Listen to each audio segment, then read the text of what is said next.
మురళీ నాయక్ చిన్నవాడైన రాష్ట్రంలో చాలా మందికి పెద్దలకు కూడా స్ఫూర్తిదాయకంగా ఒక పెద్ద వ్యక్తిగా ఎదిగాడు తన చావుతో.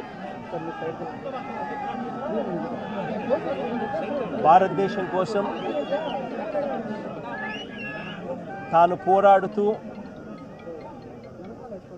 తన చావు వల్ల అనేక మంది మిగిలిన అన్నదమ్ములు అక్కచెల్లెమ్మలకు రక్షణిస్తూ తాను ప్రాణాలు కోల్పోయాడు. అలాంటి మురళిని తేడమైతే వెనక్కి తాలేము,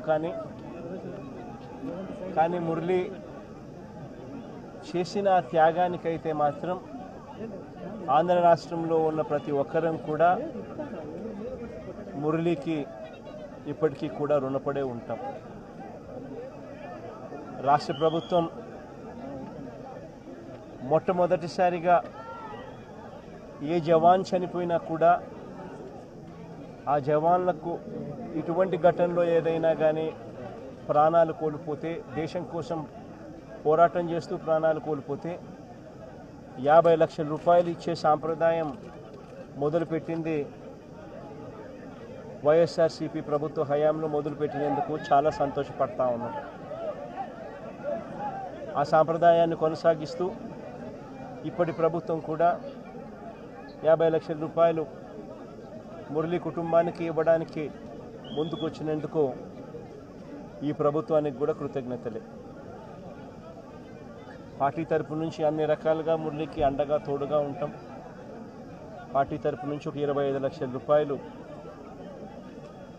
వైఎస్ఆర్ కాంగ్రెస్ పార్టీ తరపు నుంచి అండగా ఉంటూ ఆ కుటుంబానికి తోడుగా ఉండే కార్యక్రమం చేస్తాం. మనిషిని తాలేకపోయినా కూడా తాను చేసిన త్యాగానికి అందరం కూడా అండగా తోడుగా ఉండే కార్యక్రమం అయితే ఖచ్చితంగా జరుగుతుంది. ఇలా కుటుంబానికి మంచి జరగాలని, చనిపోయిన మురళికి తన ఆత్మకు శాంతి కలగాలని దేవుణ్ణి మనసారా కూడా కోరుకుంటాను.